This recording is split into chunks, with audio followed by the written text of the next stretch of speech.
तो फ्रेंड्स, कैसे हैं आप सब।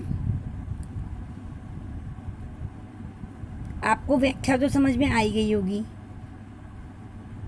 क्योंकि किसी ने भी मुझे पूछा नहीं और सबने मुझे यही कहा कि मैम बहुत अच्छे से समझ में आ गई हमें व्याख्या।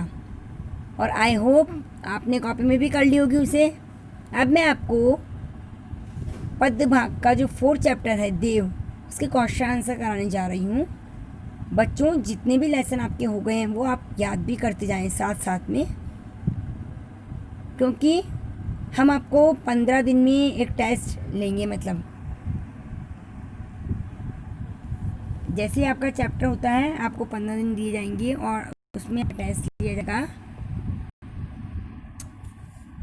तो चलिए हम क्वेश्चन आंसर की बात करते हैं। स्क्रीन पे आपको क्वेश्चन आंसर दिखाई दे रहे हैं। पहला क्वेश्चन है, कवि देव का जन्म स्थान है। 4 ऑप्शन दिए गए हैं, इसमें आपका राइट आंसर है इटावा। तो आप अपने आंसर को देखिए, इटावा पे राइट कर दिया है। गहरी गहरी घटा में कौन सा शब्द अलंकार है? आंसर होगा आपका अनुप्रास अलंकार, राइट आंसर। अब देखिए अति लघु उत्तरात्मक प्रश्न में श्री कृष्ण श्री व्रज दूल्हे की संज्ञा किसे प्रदान की गई है? तो आप लिखेंगे आंसर आधा इसमें से ले लेना कि श्री व्रज दूल्हे की संज्ञा श्री कृष्ण को प्रदान की गई है। श्री कृष्ण। अब देखिए, रस की लालची और दासी कौन हो गई? तो इसमें आएगा आपके नायिका की आंखें।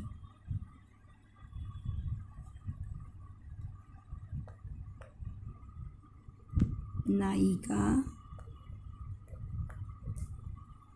की आंखें। 5 क्वेश्चन देखिए, श्याम ने किसे झूला झूलने के लिए आमंत्रित किया? श्याम ने गोपी को झूला झूलने के लिए आमंत्रित किया। ये तो थे आपके अति के। अब देखिए लघु उत्तरात्मक मैं इस पर लिख नहीं पाऊंगी, इसे आप सुन लीजिए कि नेत्रों को मधुमक्खी के समान क्यों बताया गया है। नेत्रों को मधुमक्खी के समान इसलिए बताया गया है क्योंकि आधा तो आपको प्रश्न में से लेना है और उसके बाद में आप आंसर लिखेंगे कि मधुमक्खी शहद से अत्यधिक स्नेह करती है, इसलिए वह शहद से जाकर चिपक जाती है। फिर वह कितना ही निकलने का प्रयास करे, उसी में उलझकर अपने प्राण गंवा देती है।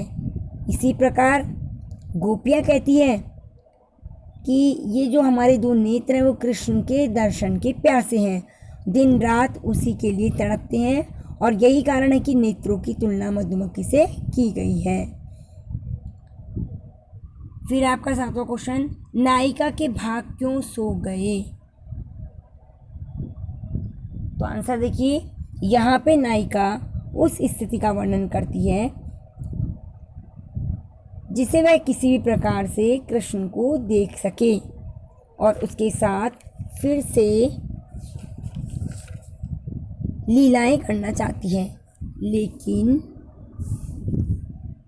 जब उसका यह सपना पूरा होने वाला होता है तभी अचानक उसकी नींद टूट जाती है और सपने में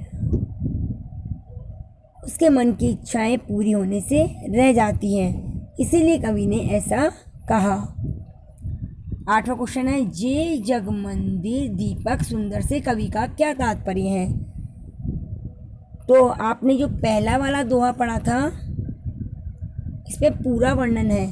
तो देखिए, जिस प्रकार मंदिर में रखा हुआ दीपक संपूर्ण रात्रि के अंधकार को दूर करके प्रकाश बिखेर देता है, उसी प्रकार कृष्ण लोगों के अज्ञान को दूर करके उनके अंदर ज्ञान का प्रकाश भरते हैं, उनके मन में उत्पन्न दुर्गुणों को खत्म करते हैं। इसलिए कृष्ण को संसार रूपी मंदिर का दीपक कहा गया है।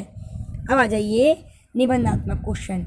देखिए, काव्यांश के आधार पर कृष्ण के सौंदर्य का वर्णन करना है, तो आपको ये वाला क्वेश्चन नहीं करना। क्यों नहीं करना? क्योंकि हम ये क्वेश्चन कर चुके। कैसे? क्योंकि हमने व्याख्या जो की है पहली वाली, उसी में इसका आंसर छुपा हुआ है। अब आ जाइए,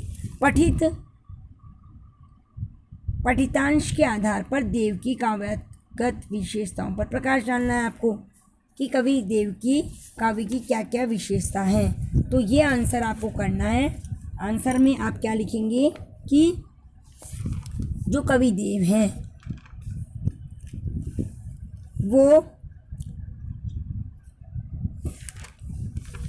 विशेषता बताते हैं कि उनकी विशेषता कैसी किस किस के आधार पर है।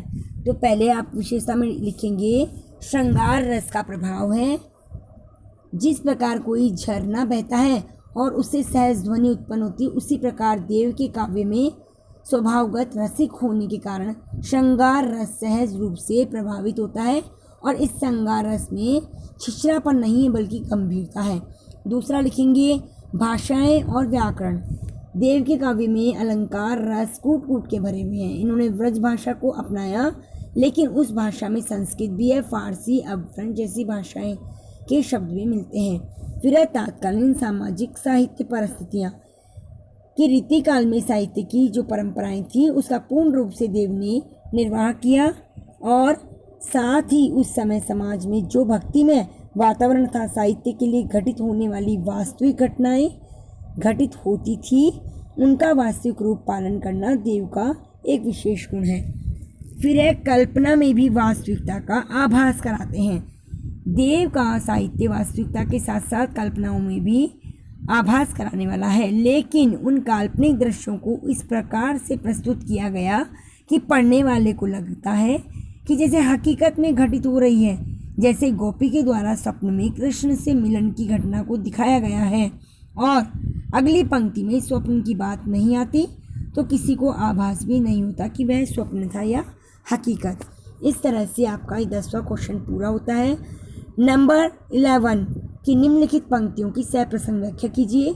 ये भी आपको नहीं करना क्योंकि आप शुरू में कर चुके हैं, और अगर आपने नहीं किया है तो आप तीनों की सप्रसंग व्याख्या कर लेंगे।